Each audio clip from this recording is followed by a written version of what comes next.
Hey guys, it's Drac and the Draculina, and today we have the Powerbolt Belt Blaster.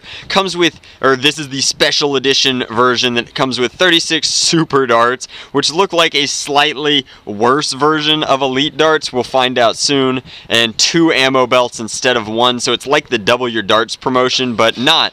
This is by the Dart Zone Group and their Covert Ops line, claiming ranges of up to 80 feet. It is probably a spring-powered blaster with pump action here in the back. The Powerbolt logo is actually embossed on here, which is cool because I'm not used to like any sort of niceness to these kind of off-brand blasters, but it looks like they're stepping their game up. No knife today, only had access to the scissors at this friend's house, which is turning out to be kind of a pain, but we will nonetheless relinquish this blaster from its cardboard casing and see what we're working with. So range claims are interesting. I'll flip the package over in just a second and the Draculina can try and get one of these belts out for us. So here we go. Yeah, let's look at the back real quick. To fire, unlock the pump handle, which I guess is this down here. Does this disconnect? Is that what it's telling us? Oh shoot, it does. So it's got a button and you slip the belt on by pushing these down and teasing this up. That's hilarious that it just flips up. Then you'll slide that onto place, open up this breech here and lock it in just like how a Vulcan used to rock, and then prime and fire. So we'll get one of these chains loaded up. Here, let's take a look. Just before we load it, we'll... Alright, so that's not bad. And then this flips down. No trigger. Oh my gosh. The lack of a trigger makes this a very hard sell for me. I traditionally just do not enjoy blasters that don't have the ability to store their energy, so that kind of stinks that it's permanent slam fire. And it's really ratchety. Like, it's... I feel like it'd be hard to reload. Well, you reload... Yeah, it would be hard to change the chains mid-battle. It's easy to reload these on the fly as they empty, I guess. You have an in-strike rail. Let's see if these side rails are cross-compatible. Don't break it. I know. I mean, I'm trying to snap this on. It looks like... No, these are neither Picatinny nor are they in-strike compatible, nor does it come with any sort of rail, accessories, or attachments, so that's very strange. I'm going to cut the segment, we'll take it downstairs, I guess, and then we'll do a quick firing demo for you once it's loaded up. So here we have the loaded up belt, and I just wanted to take a small section of the video to talk about the quality control in these darts. Some of them are okay, some of them have gaps in their heads, but these 3 in particular have like a bunch of glue and flash off of them.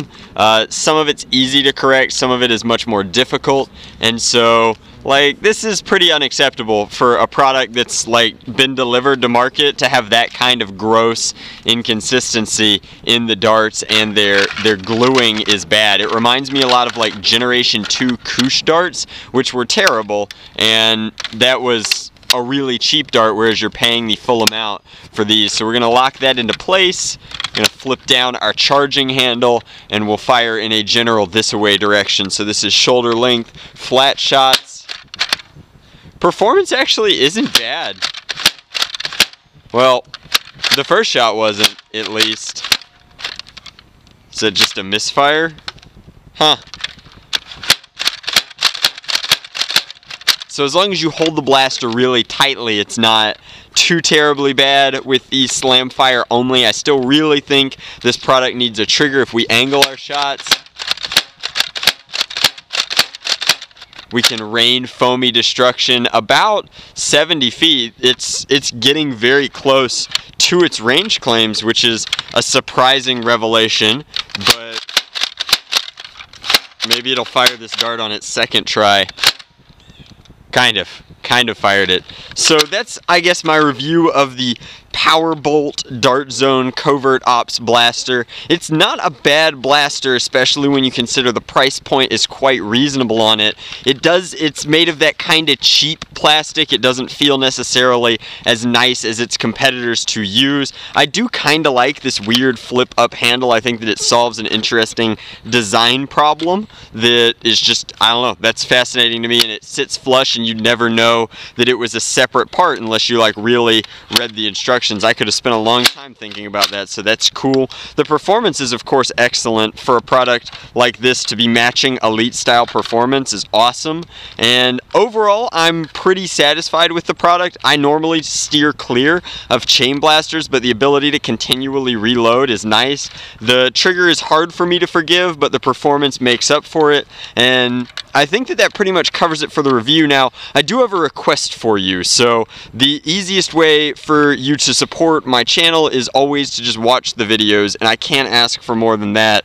But despite the fact that I think it's tacky when people ask people to do things in their videos, I'm going to do it in this case. Dart Zone has put out a contest for people who make videos about this specific blaster, and if you get a lot of likes on your video, that is really good for the contest. It's its own category in the contest. So I'm going to ask you kindly that if you enjoyed this video and this content, if you would like this video, that would be very helpful to me. I would love to win at least part of their contest. That would be super duper cool. So as always, thank you for watching. That's the most important thing to me, and then if you would like this video, that would be really cool as well. But that's the review. I guess we give this one a thumbs up. I'm a little apprehensive. I'm somewhere in the middle with it, but hopefully you guys enjoyed the blaster review, and if you would enjoy using a blaster like this, let me know in the comment section below.